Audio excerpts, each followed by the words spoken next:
Bonjour à toutes, bonjour à tous, j'espère que vous allez bien. On se retrouve aujourd'hui pour la suite de la fable de La Fontaine d'hier. Si vous n'avez pas écouté le podcast d'hier, je vous invite à l'écouter pour écouter donc le début de cette fable. Mais si vous ne voulez pas l'écouter, je vous résume en 2 mots. On a un renard qui vient parler à un coq. Le coq est sur une branche d'un arbre et le renard dit au coq que c'est maintenant la paix entre les renards et les coqs, que les coqs n'ont plus à craindre les renards et qu'ils vont même les aider dans leur vie de tous les jours. Le renard demande donc au coq de descendre afin de l'embrasser, afin de le prendre dans ses bras. Et à partir d'aujourd'hui, à partir de maintenant, on va voir la réponse du coq. C'est donc la ligne 14, si vous voulez reprendre votre fichier avec les paroles. Et donc le coq répond. « Ami, reprit le coq, je ne pouvais jamais, et ligne 15, apprendre une plus douce et meilleure nouvelle. » Alors, ligne 14, le coq dit « ami ». Donc il considère le renard comme son ami. Soit c'est sincère, soit c'est hypocrite. On va le voir après. Et donc le coq dit « Je ne pouvais pas apprendre une plus douce et meilleure nouvelle. » Une nouvelle, c'est une information. Donc le coq dit ici que c'est une très bonne nouvelle, c'est une très bonne information que ce soit la paix entre les renards et les coqs. D'ailleurs, il le dit ligne 16, et c'est la fin de sa phrase du coq, la phrase du coq, il va reparler après, que celle de cette paix. Donc celle, c'est, on parle de la paix, la nouvelle de la paix. En fait, le coq dit, c'est super, je suis très heureux d'apprendre que c'est la paix entre les renards et les coqs, qu'il n'y a plus de guerre. Et ligne 17, et se met une double joie de la tenir de toi. Ça, c'est le début de la ligne 18.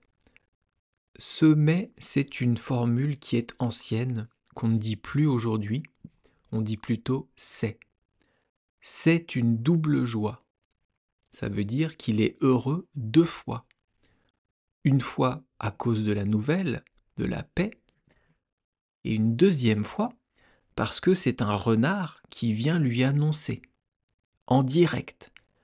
Il ne l'a pas appris d'un autre coq, il l'apprend du renard directement. Et il dit juste après, « Je vois 2 lévriers. » Alors, les lévriers, c'est une race de chiens qui, j'imagine, sont des chasseurs apparemment, et plus précisément des chasseurs de renards. Le coq, lui, il est en hauteur sur sa branche, et donc il dit au renard, « Je vois au loin 2 chiens, ligne 19, qui, je m'assure, sont courriers, ligne 20, pour ce sujet on envoie. Que pour ce sujet on envoie. » Alors c'est une formule qui est ancienne. Là, l'auteur inverse des mots par rapport au français actuel. Donc je vais vous expliquer. Le coq dit « Je vois 2 chiens qui, je m'assure, ça veut dire j'en suis sûr, sont courriers. » Être courrier, c'est une ancienne formule qui veut dire être porteur d'une nouvelle.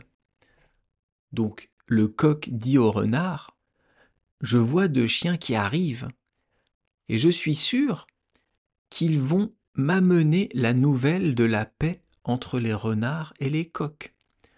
Je suis sûr qu'ils arrivent pour m'informer de cette paix nouvelle, pour m'informer de la bonne nouvelle, de la paix, de la fin de la guerre entre les renards et les coqs. Et le coq continue, ligne 21, ils vont vite et seront dans un moment à nous. Ils vont vite, c'est le présent, ils sont rapides, ça veut dire, et seront, c'est le futur du verbe être. Les chiens seront, dans un instant, dans un moment, arrivés jusqu'à nous. Donc le coq, en gros, dit au renard que dans quelques instants, il y a 2 chiens de chasse qui vont arriver pour annoncer la bonne nouvelle. Et donc le coq dit, ligne 22, « Je descends. Nous pourrons nous entre-baiser tous. » Il dit « Je descends maintenant.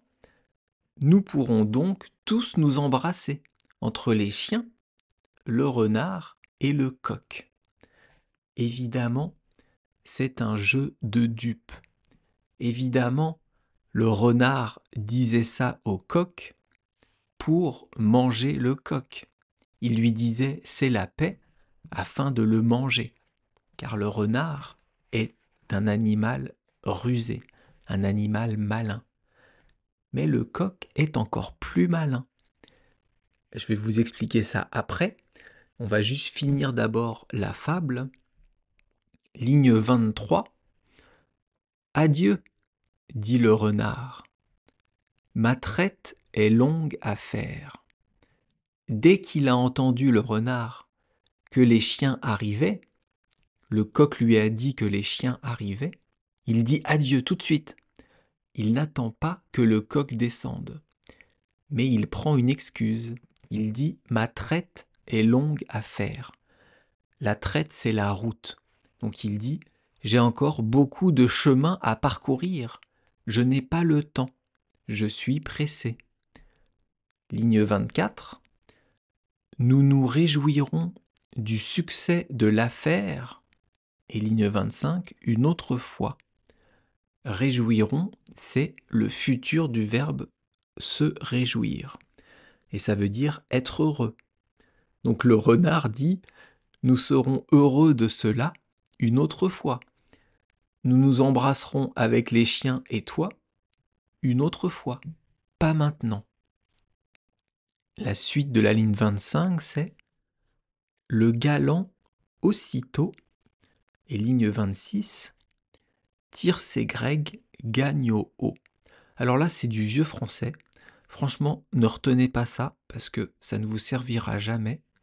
Même moi, j'ai dû chercher sur Internet ce que ça voulait dire. Alors le galant, je savais, c'est une personne qui flatte. C'est une personne qui va souligner vos bons côtés pour obtenir ce qu'il veut. On dit aussi en français « caresser dans le sens du poil », une autre expression française. Et on a une majuscule à galant ici, je pense c'est pour donner encore plus de poids, donner plus de forme au renard, pardon. Et tire ses grègues, gagne au haut, ligne 26, ça veut dire qu'il s'enfuit, il s'éloigne. Ligne 27, mal content de son stratagème. Mal content, c'est pas content, déçu. Et un stratagème, c'est un plan. Et oui, le plan du renard n'a pas fonctionné. Il voulait dire au coq que c'était la paix et que le coq pouvait descendre tranquillement pour le manger. Mais ça s'est retourné contre lui. Le coq, encore plus intelligent, a dit au renard qu'il y a des chiens qui arrivaient. Mais le renard, lui, il a peur des chiens. Il a dû partir. Il est parti en vitesse en prétextant qu'il avait du chemin à faire parce qu'il ne voulait pas se retrouver chassé par les chiens. Donc, le stratagème, le plan du renard a échoué. Non seulement il a échoué, mais en plus, il s'est retourné contre lui. La suite de la fable, il reste 3 lignes, pardon. Et notre vieux coq en soi-même, ça c'est la ligne 28, notre vieux coq, c'est le coq dont on parle depuis le début, et en soi-même, ça veut dire en lui-même, intérieurement. Ligne 29, se mit à rire de sa peur. Il ne l'a pas montré au début, mais le coq avait évidemment peur du renard. Les coqs et les poules ont toujours peur des prédateurs.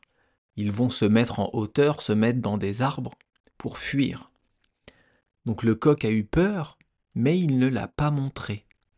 Il a écouté le renard et il a répondu en retournant l'argument du renard contre lui. Et donc le coq se met à rire de cela. Pourquoi ? Parce que ligne 30, c'est double plaisir de tromper le trompeur. C'est encore plus agréable quand on arrive à retourner le plan de quelqu'un contre lui. Ici, c'est le plan du renard qui a été retourné contre lui. On a d'autres expressions françaises pour dire ça. C'est « tel est pris qui croyait prendre ». Je vous ai déjà expliqué cette expression dans mes podcasts. Donc vous pouvez réécouter le podcast qui parle de cette expression. Tel est pris qui croyait prendre. Mais c'est ça que ça veut dire. Le renard pensait piéger le coq, mais le renard s'est fait piéger par le coq. C'est le coq qui a piégé le renard. On dit aussi l'arroseur arrosé. Alors c'est quoi la morale ici ? Pourquoi La Fontaine nous raconte tout ça ? Il nous explique tout ça pour mettre en avant la force morale du coq, pour mettre en avant l'intelligence du coq face à la manipulation du renard. Le coq ne s'est pas laissé déstabiliser par le renard, il est resté droit, il a montré qu'il n'avait pas peur, qu'il était solide, et donc en réfléchissant calmement, il a pu retourner la situation à son avantage. Il a utilisé la ruse contre le renard. Donc la morale, c'est aussi de ne pas céder à la pression afin de pouvoir réfléchir tranquillement, de réfléchir sereinement. Quand quelqu'un veut vous piéger, veut vous tendre un piège, quand quelqu'un cherche à vous créer des problèmes, mais qu'il ne le montre pas, que c'est implicite, que c'est caché, il vaut mieux réfléchir, écouter, prendre le temps de la réflexion et répondre plutôt que de paniquer, de se sentir en danger et de répondre n'importe quoi. J'espère que vous avez compris. C'était un peu long, mais je trouvais que c'était une fable intéressante à vous expliquer parce que, d'abord, j'adore les fables de La Fontaine et donc j'ai envie de vous les faire découvrir. Donc comme d'habitude, je vais vous relire la fable à vitesse standard, comme si je la lisais à un français.